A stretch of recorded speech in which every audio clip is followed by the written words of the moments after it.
This timeout is sponsored by Augie's Locker Room. Augie's features the largest collection of Notre Dame football memorabilia and gifts, including rare and hard-to-find items. Hey, this is Augie, Augie's Locker Room. Website, augieslockerroom.com. Visit us here or the website. Tim O'Malley with Tim Priester and John Brice following practice number 11 of what I think will be 15 camp practices as they go into Saturday when we talk to Marcus Freeman.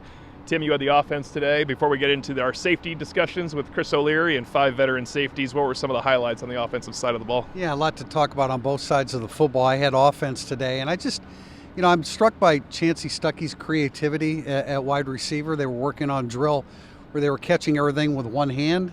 Your first reaction is, well, you don't want to do that. You want 2 hands to catch everything, but you don't always have the luxury of catching a pass with 2 hands because you have a DB crawling all over you. So they were working on that. I just think, that's one of several things that I've seen from Stuckey in the past 2 years. I think is very creative, very beneficial, and I think it empowers a wide receiver when you do all these various things. When you go into a game, it's like we've seen it all, we've covered it all, we can handle whatever's thrown at us. We talked to Chris O'Leary, and I think people want to know first about the guy coming in from Rhode Island, Antonio Carter.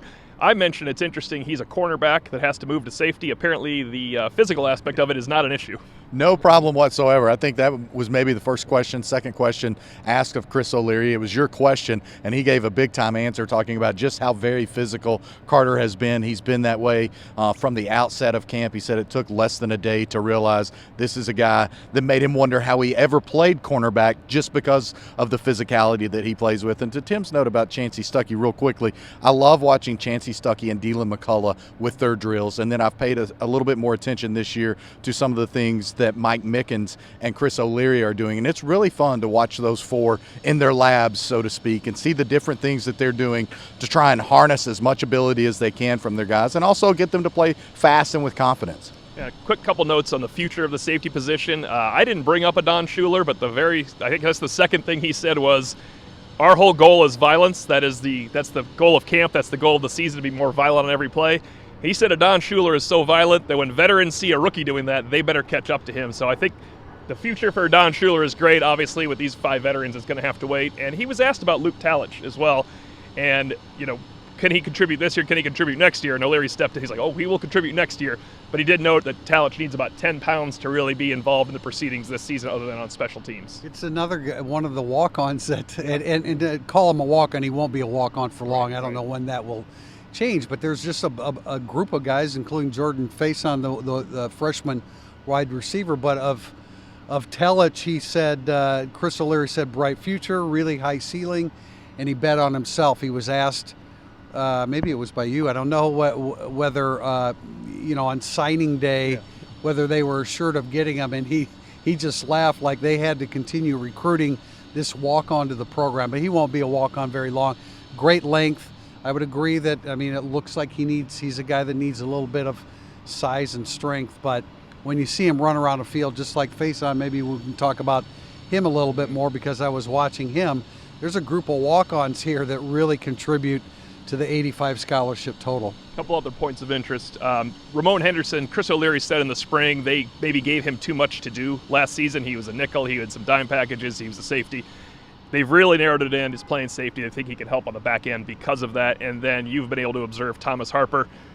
Violent guy, small guy for a violent guy, but there's another addition to this group that should augment the secondary. Yeah, a lot of disruptions in the back end, a lot more depth and versatility in the back end. It's one thing Chris O'Leary hit on today. It's one thing that some of the other players hit on today. Ramon Henderson telling me point blank, we're playing so much faster than we were even in the spring. We're doing really well with playing fast, and we're playing with violence. They had some singular moments of violence that they could pick out from this camp that stood out to them. I thought that was key. It tells you how much of a point of emphasis it is. And Ramon Henderson flat out told me, I think we're the best, one of the best, if not the best defense in all of college football. And then DJ Brown apparently had an incredible tackle for loss in a goal line situation the other day that was textbook to what these coaches are teaching about violence and playing with velocity and coming in a hurry.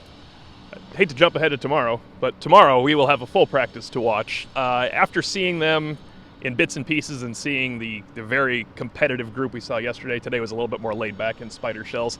What are a couple things you want to see tomorrow in a full practice viewing? And I believe it's going to be a physical one, because if they were in shells today, it will not be that way tomorrow. Well, Zeke Corral had talked about this is the most physical camp that he's been in, and this is 5 camps for him. But I'm going to go back to the safeties because I want to see this group play live. We haven't seen a whole lot of real live stuff.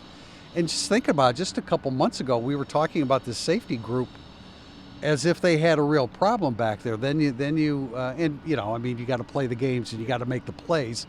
But then you had a guy like Antonio Carter, who I really wasn't sure like where he was in camp, and then you hear some of the things that Chris O'Leary says. And I know coaches say flowery things about everybody, but when they go to the next level or two in talking about a guy and are really specific, then they're pointing out things that they're actually seeing on the field. John, you got to roam today.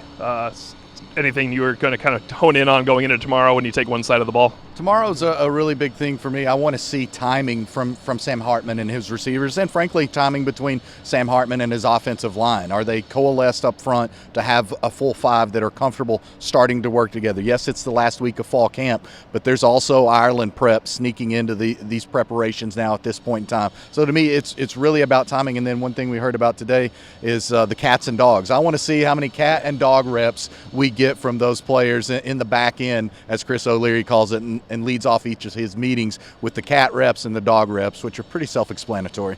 We'll be back in, I guess, more than 24 hours. It's an evening practice tomorrow. This has been Irish Illustrated Instant Analysis.